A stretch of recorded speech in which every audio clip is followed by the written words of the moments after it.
Meanwhile, the U.S. Secretary of State Antony Blinken, let's also get you the key updates on that front. Remember, a lot of expectations from his visit to Israel. He did, in fact, express his reiteration of support for the for Israel. Antony Blinken said that he has discussed the urgency of having humanitarian pauses with the Israeli Prime Minister.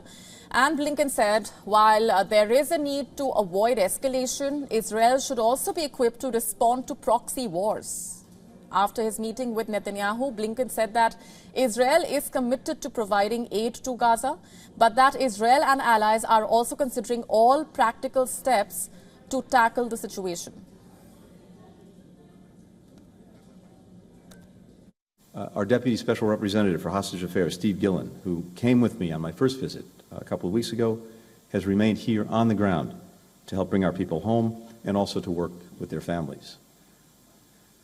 We believe that each of these efforts would be facilitated by humanitarian pauses, by arrangements on the ground that increase security for civilians and permit the more effective and sustained delivery of humanitarian assistance. That was an important area of discussion today with Israeli leaders. And with me on the broadcast, just to dissect all of that, is Peter Kusnik, Professor of History and Director of the Nuclear Studies Institute at American University, with me from Washington, D.C. Thanks very much for being here on the broadcast. Now, just to break down for our viewers the messaging behind what the Hezbollah leader has said in his first public address since the war started. He has talked about how this was a 100% Palestinian operation. At the same time, he is talking about how Israel should be worried about an escalation and the expansion of the war, and that Iran had nothing to do with it. What do you make of that statement? It looks like Nasrallah and Hezbollah are not yet ready for a full-scale war with Israel. So he said that Hezbollah has been engaged since October 8th and that their fighting has steadily increased. And we know that yesterday the clashes between Israel and Hezbollah were the greatest so far. But he said that Hezbollah could get much more involved, and it will choose when and how to do so. And that a lot of it depends on what happens in Gaza. They indicated before that if they thought that Hamas is being defeated, then they would get involved, certainly. But these images coming out of Gaza of women and children being dragged from the rubble dead are putting more and more pressure on Hezbollah to act now. So he's left the door open he says all options are on the table, and the possibility of a full-scale war is still very real, but he clearly doesn't want to do that prematurely, and he knows that if he does so, it's going to have a devastating effect, not only on his fighters, but on the people in Lebanon. Right. Let's also talk about what the U.S. Secretary of State Antony Blinken has said, talking about how more efforts have to be made to protect Palestinian civilians, talking about the need to do more. But haven't we heard enough of that statement? What exactly does doing more even involve? And what do you make of the fact that this is yet another attempt on part of the United States, but we just see more of these statements coming in without any concrete steps, as the expectations have been to actually protect the civilians there? Well, if you listen to Blinken's speech, it's clear where his heart is.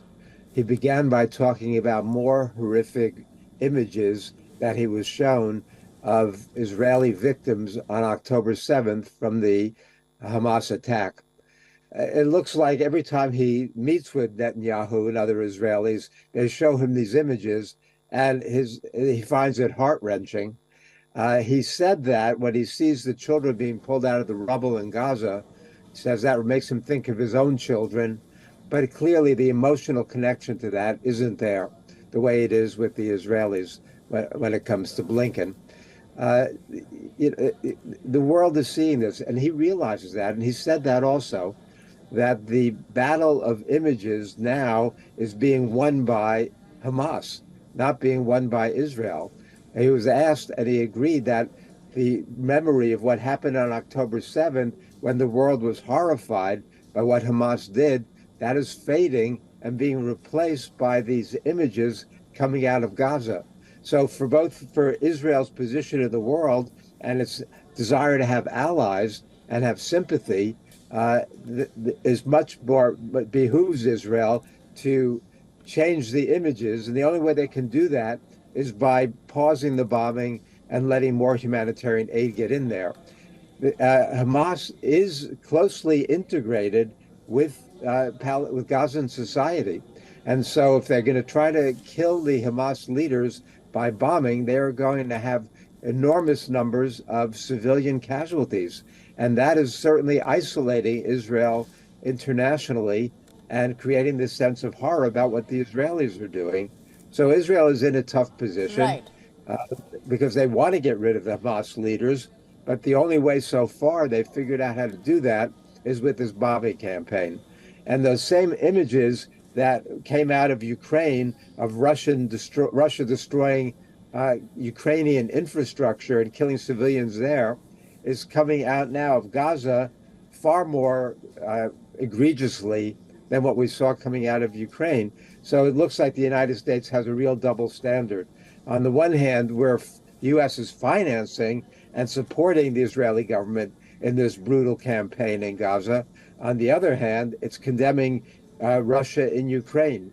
You can't have it both ways. I mean, both bombing campaigns are horrific and need to be stopped.